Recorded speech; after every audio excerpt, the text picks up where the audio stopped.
So a very good morning to all of you, my dear students. Welcome back to the class once again.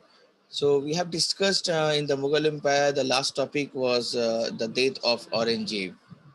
So now we have to just recap and this we will move forward. Aurangzeb died in the year 1707. Aurangzeb Rahmatullah alayhi. He his campaigns that he went to Deccan and tried to control, so that emptied the royal treasure as well, and there were many revolts in the Deccan. Even you can see growth in trade and commerce had led to the emergence of new groups in the Deccan as well. So new people started trade and commerce, and that led to the new groups also coming together in Deccan as well. And these groups, they were showing their loyalty, wafadari, to the regional powers only, to the local persons who were controlling the affairs of that place. We also know that Aurangzeb was Zinda Pir, or he was also known as living saint, because he was very loyal and committed in attitude toward Islam. So he was a real Sunni Muslim ruler. He believed all in his religion. He lived a very simple life as well, and that's why he was known as Zinda Pir or living saint, because saints live their life very in a simple way. They don't enjoy luxurious life. Again, you can see he reimposed jizya, or that is also known as the poll tax, which the non-Muslims had to pay. Which the non-Muslim had to pay that particular tax while going to the pilgrimage. Again, you can see the policies of Aurangzeb pushed the empire towards decline. His policies were not good for all. His policies was not convincing. Everyone not was convinced with the policies of Aurangzeb, and that's why that the declination of Mughal Empire started when he started ruling also. There is a video related to the decline of Mughal Empire, and that I would like to show you over here. Okay, so let me share the screen and let me share the sound also first, so that you can all listen carefully.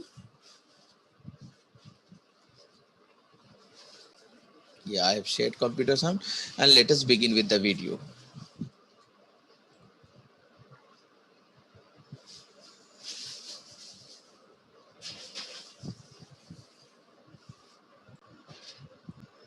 Book called The Last Mughal.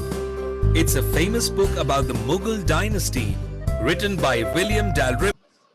What does it say about the Mughal dynasty, Dad? The book talks about the fall of the great dynasty. How did that happen? I thought that the Mughals were very powerful. They were very powerful, but their kingdom eventually collapsed. No more questions now, JC. I want to finish the book now. I want to know about the fall of the Mughals. Let me think who I can ask. Got it. I have a book on Birbal's stories. Birbal worked in Akbar's court. I'm sure he can tell me about the Mughal Empire. Here goes my gizmo gadget. Who are you, lad? And why have you got me here? Hello, Mr. Birbal. I am JC. I wanted to ask you a few questions about the Mughal Empire. Ah, the Mughals were great emperors. Emperor Akbar and I were good friends. What do you want to know? I want to know why the Mughal Empire collapsed. The downfall of the empire started in the late 17th century, when Shah Jahan was the emperor. What was the reason of the downfall? Economic disparity. The Mughals ruled the kingdom wisely. Their good administration and military strength made them rich. International travelers were impressed by the bounties of the kingdom. Sadly, there was also a lot of poverty in the empire. Why was there poverty if there was so much money? Because the wealth was not evenly distributed. Few people had lots of money, while the rest had little. Let me give you an example. There were 8,000 mansabdars or officers in the empire, but all of them were not paid equally. Only 445 were of high ranks and got most of the money. Oh, so there was a lot of uneven distribution of money. Yes, JC. Even though the Mughals spent a great deal on goods produced by the poor artisans, yet the primary producers of goods, such as peasants and artisans, did not benefit from it. Then, where did the money spent by the Mughals go? It is only the suppliers of produced goods who benefited from the Mughals. Also, the amount of revenue collected from the primary producers left these poor people with no money for further investment on tools to increase their productivity. Okay, I get it. The artisans and the peasants who produced the goods did not get enough money for the goods they sold. It was only the richer artisans and the peasantry who supplied the goods benefited. Exactly. So you see, JC, there was a lot of poverty and a few rich people. But how did this disparity break up the empire? The wealth and resources had made the rich very powerful. Slowly, they started becoming influential and made new dynasties in provinces of the Mughal Empire. Didn't the Mughal emperor stop them? Around this time, the Mughal emperor also started becoming less powerful and could not completely control all the provinces. That's interesting. At first, these provinces recognized the Mughal ruler in Delhi as their emperor. But later on, they emerged as independent political identities. This happened in the 18th century. Which provinces became independent? The elite in provinces like Hyderabad and Awadh became very powerful and eventually broke off from the empire. So the Mughal emperor lost all control. It's sad that the great Mughal empire had come to an end. Yes, son. It is sad. But that's how the Mughal empire had to end. Yes, maybe. I have to go now. Emperor Akbar is waiting for me inside your book. Bye, Birbal. Thanks for talking to me. Good morning, Dad. Did you finish your book? Not yet, JC. You don't need to read the book, Dad. I can tell you how the Mughal dynasty collapsed. Really? Yes, I have first-hand information.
Yeah. Now we have to look about the administrative policies of the Mughal Empire. Administrative policies, how they were controlling the Mughal Empire, because it was quite big and large, huge. The Mughal administration was a centralized monarchy. Centralized means the monarchy means the king was at the center and he was controlling all the things. Means everything was under the control of that monarch, that king, whoever the king will be, Akbar, Babar, Aurangzeb, Shah Jahan, Salim, whatever, whoever. But all the power will be at center only. The king enjoyed absolute powers. It means what? Unconditional powers. No one is going to raise or ask any question from the king. Every power that starts from the king and end at the king also. There is no unconditional power. There is only unconditional powers, means there is no condition, absolute full power, total power was under the control of the king only. The king was having full control. Now let us see central administration, how they were controlling. The king was the head of both civil as well as military administration. Civil means civil life, that is the life of the poor people, life of the rich people, whatever. The civilian life, the life of the common people. So how would the common people live and what they will like, what they don't like, they will have to follow the orders of the king. And the king was the head of military as well. Even though there were some people who have been appointed by the king to look after the military administration, but the final decision will be from the king only. So the king was assisted by a number of officials. There are many officers who was helping the king, and these officials are known as, or were known as, you can say, mansabdars. तो king को help करने के लिए जितने भी officers होते थे, they are known as mansabdars. Okay.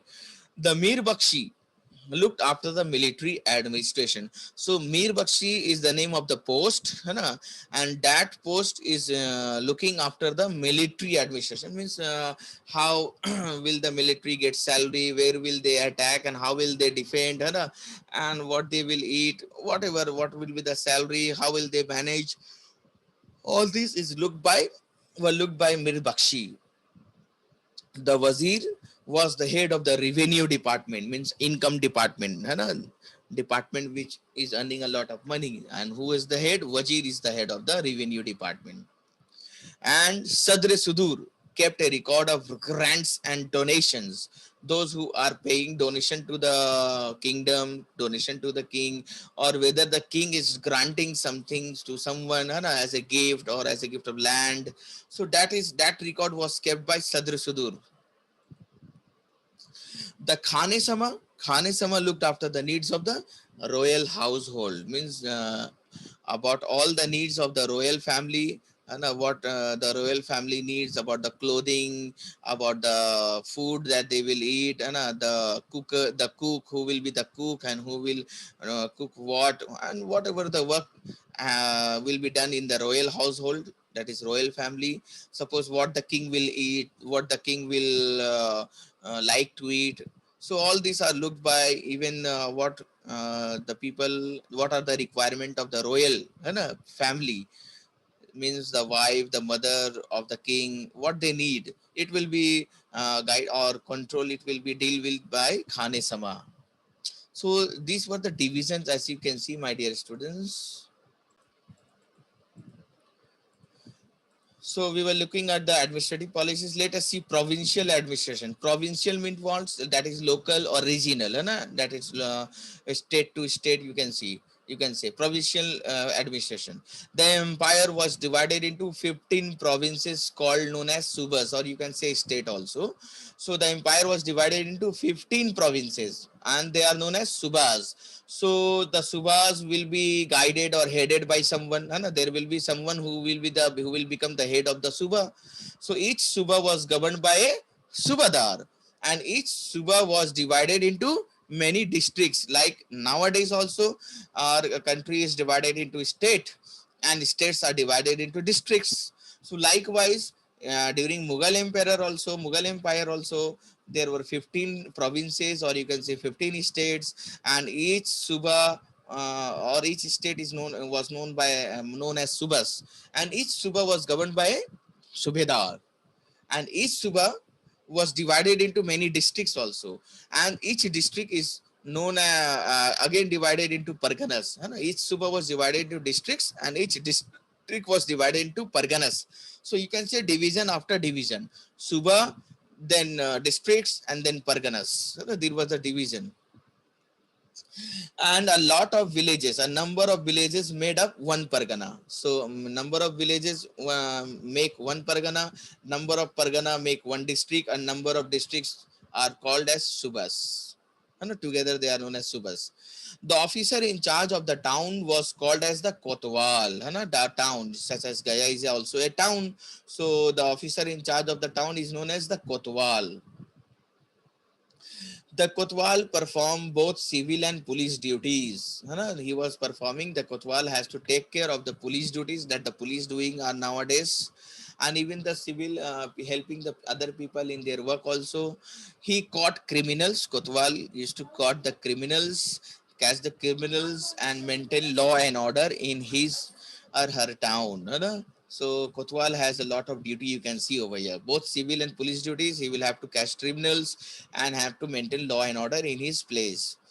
The Kotwal also kept a check on weight and measurement also. And he used to have a check on whether if someone is selling the goods and articles to others, whether he or she, the seller, is giving proper weight or not. That is also the under the Kotwal. He has to check. And he also made a list of people living in the area under his area. Whoever are living in his town, he has to make a list of the people also, such as if Gaya is a town, and Gaya is always a town, as well as city also. So whoever is living in that particular Gaya or Kolkata, so they will have to, that particular Kotwal has to make a list of the people who are living in that particular area. Okay. Now again, pausing the video.